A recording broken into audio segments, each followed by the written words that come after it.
Hey guys, I'm going to show y'all how I go through my process to load 38 specials on my Dillon XL650.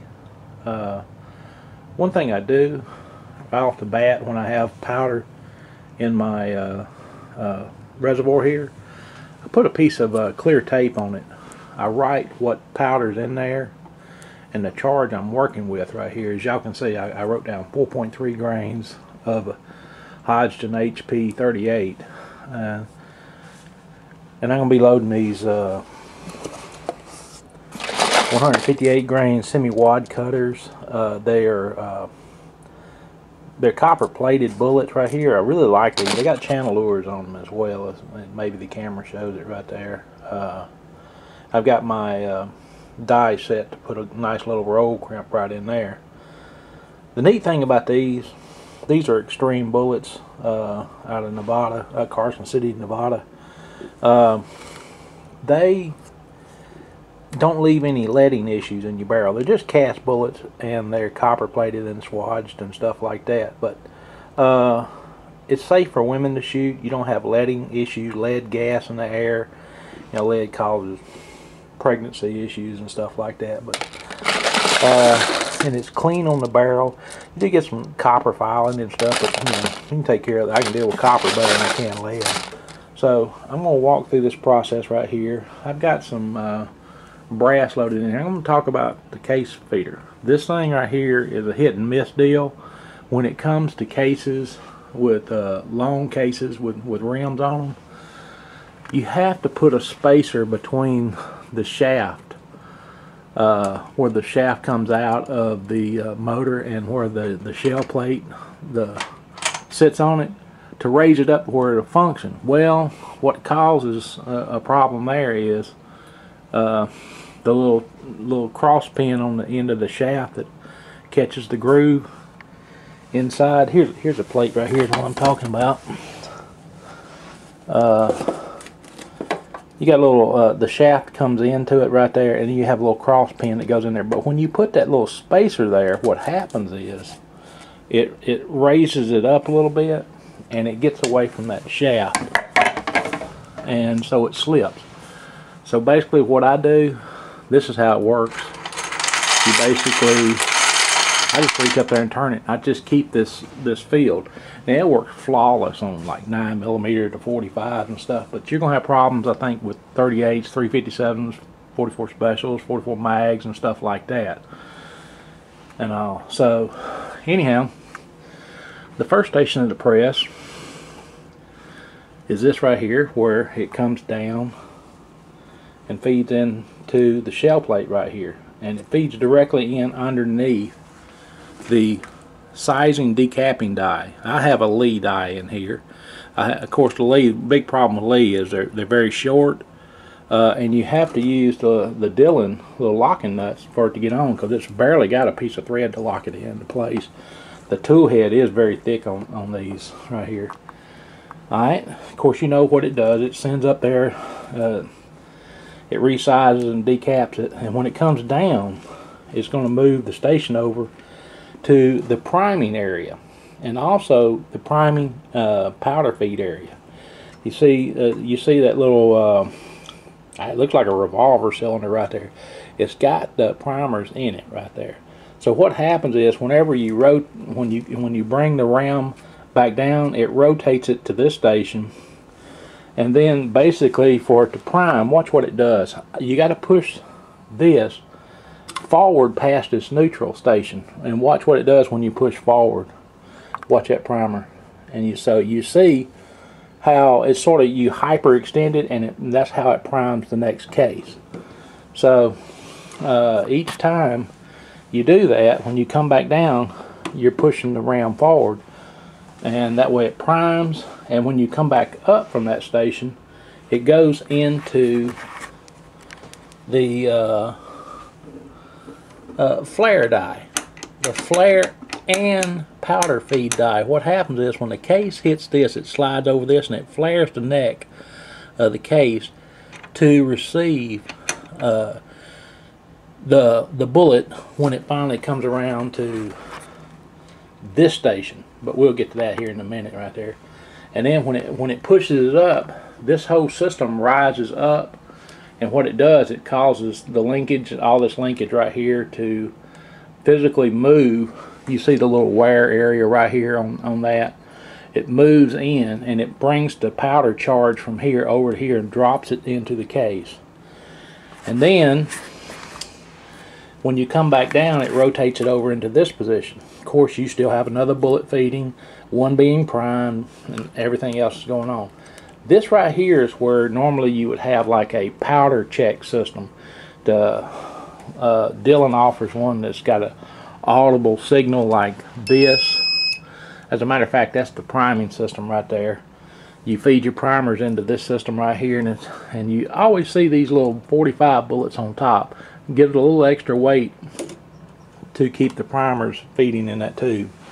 And you have like a different shell plate for larger primers, and you also have a different tube on the inside for large primers. Here's your primer feeding system. This is for small. Right there you see it's got the little yellow tube. The larger one has a different color tube, and for the life of me right now I can't even think of what color it is, but I've got it up there. It's green, I believe it is. Anyhow, I'm using small primers right now. So instead of going with the expensive Dillon product, I'm cheap. Okay, I got the Hornady powder cop. It was about $20-something, on the low end of 20s. What happens when you raise this ram and it comes up into the die? It has a little doodad right there that goes into the powder charge. And if you have a powder charge, what's going to happen when you raise it in there, it's going to bring that little donut up, and you just you visually see it instead of hearing it with your ear. You just see it. And when you're working this system, you're actually standing about at this angle, so you're going to be seeing your cases feed. You're going to be seeing your powder system go up, and you're going to see this come up. So everything's going to be seen. And when it comes down, what it's going to do is going to rotate it into this position. This position here is where you add a bullet to the case. That's the only time you're touching anything as far as the case goes. That's the only time you touch it, just to add the bullet right there. You keep your cases coming in, you keep your primers fed, but that's the only time you actually touch the case or anything. So you put the bullet in there, it goes into the sizing die. Not the sizing die, the bullet seating die. This sets your depth right here, and this actually applies to crimp. And unless you have like I'm loading 9mm, 40s, or 45s, I only seat the bullet here, and I put another die over here for a factory crimp. And because it's a tapered die, and I squeeze it into place. But this right here, I got set it for a roll crimp because I'm 38 special. So anyhow, we're going to walk through this real quick. And I also here have this is a Hornady feature right here. It's about 18 bucks over at Bass Pro. It's a 6-position light, and basically you just connect it, and I'll do that. I connect those. Boom, you got light down on the subject where you're looking at. Of course, I know it's a glare on the camera and all, but it's really clear right here. You'll see everything that's taking place in here. And so we'll start. This may be a little shaky because I'm using one hand here, and I got to operate it. So first, I'm going to bring the system up, come down, and it's going to feed a new case. You got to push it forward to go into the shell holder in the proper position. And you're going to come up again, and now it's going to size that case there. Come down, rotate over, and you remember, I'm going to push forward on that, and it just primed the case. Now you can take it out at this point and physically look at it. Yeah, it's primed. Now you're not going to be doing that because you'll feel the primer go in. It's just like any other system that you'll use. You'll feel it. You know, there's feels to everything here. And now when it goes back up, it's going to go into the the flare die, and we'll watch that as it happens.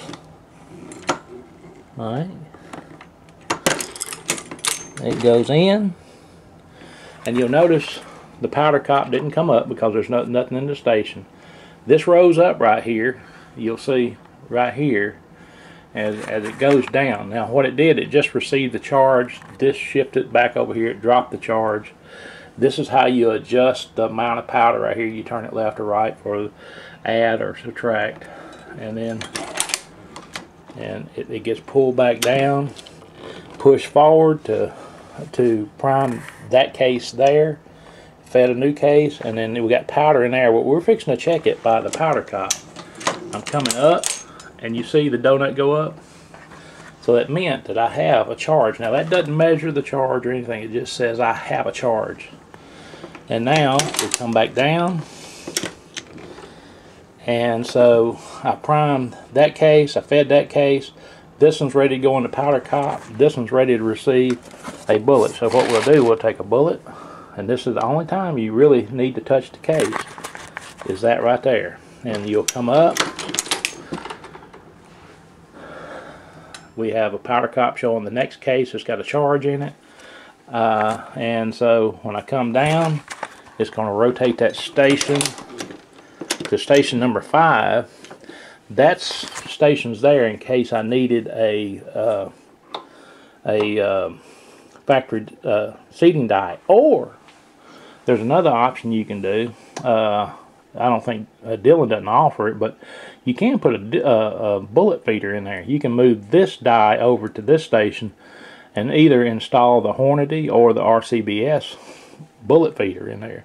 There's even an aftermarket one, but you got to buy a tool head and all this other stuff to go with it. But you can actually add a bullet feeder to it, but it's going to be a different brand. So as far as I know, Dillon doesn't offer one.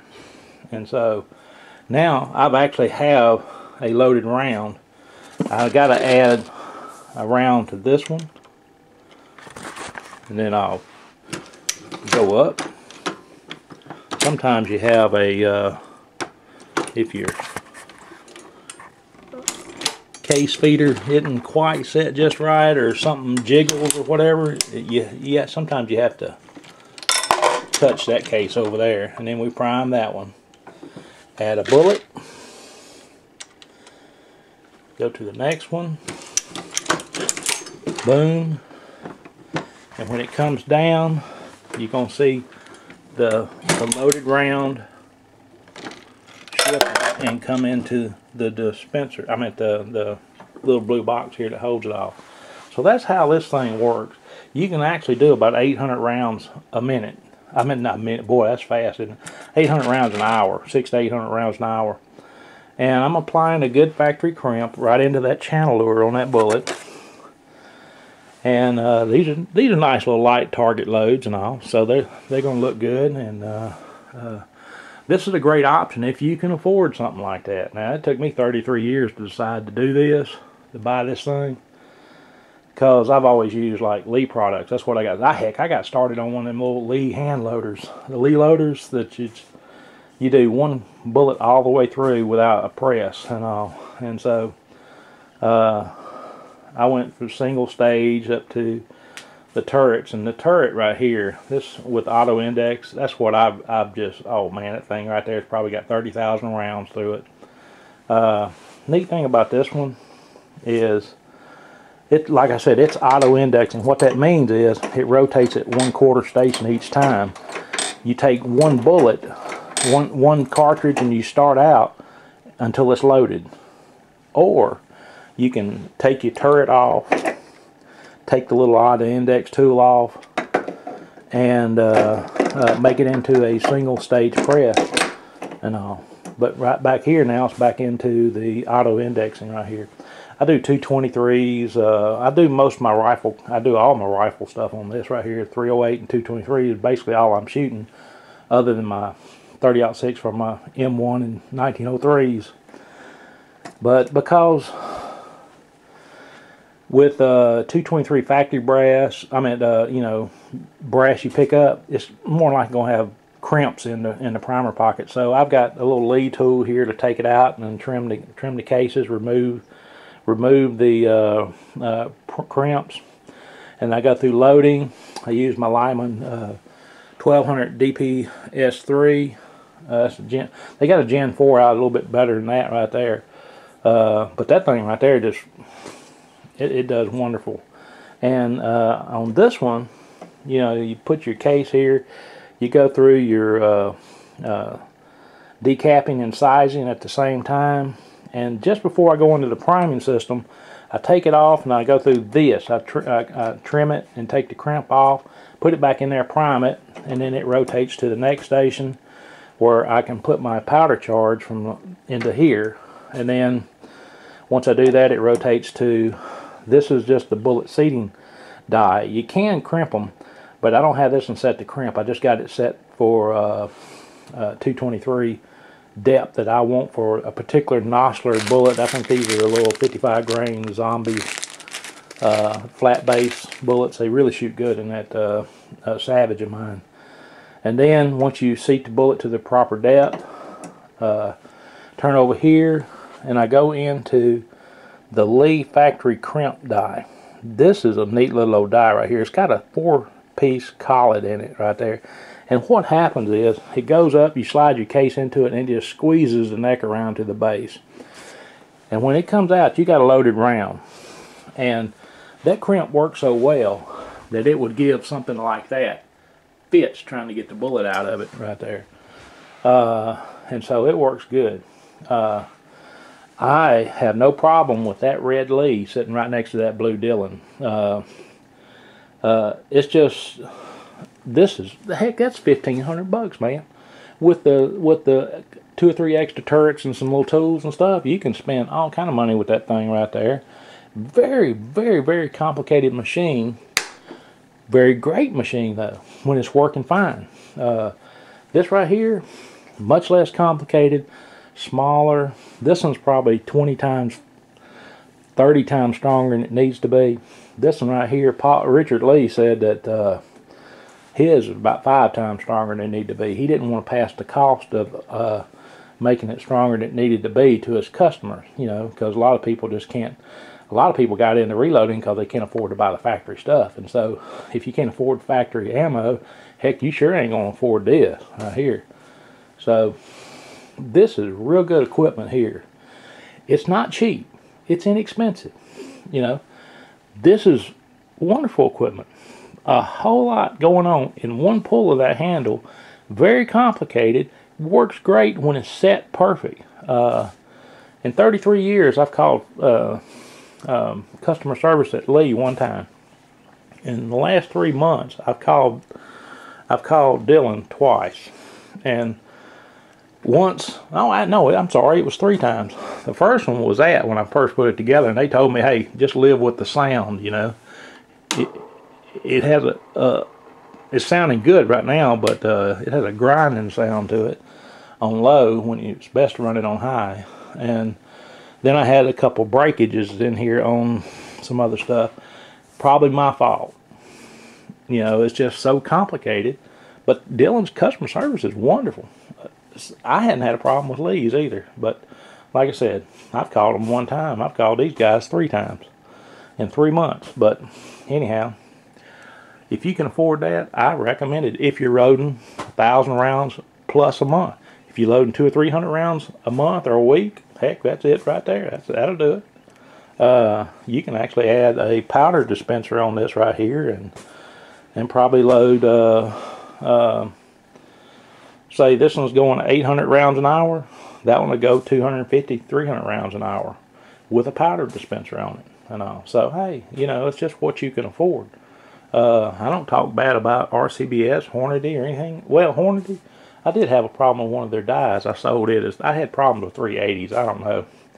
But I bought the Lee 4-die set, and that problem went away. But I use RCBS. I use them all right there. Even got a Lyman sitting over there, that orange case over there. So, guys, I hope this helped. You know, this is wonderful. This is wonderful. Get what you need and quit talking about everybody else's stuff. I can't, the guys that say I have nothing but one rule when it comes to reloading is no lead. I got no time for people like that. They bore me. They add nothing to the conversations. What they need to do is show what's going on. And I guarantee there's people out there that can tell them how to fix it, because, you know, we've used them and stuff. And we didn't develop a negative attitude because that's all we could afford to use. And we find out when we get them set right, hey, they work great too, just like these. So, anyhow, if this helped, great. Like it and subscribe to me. If not, leave comments. Beat me, stab me, slap me, throw hamsters in my face. I really don't care. Both of them are great pieces of equipment. Thanks.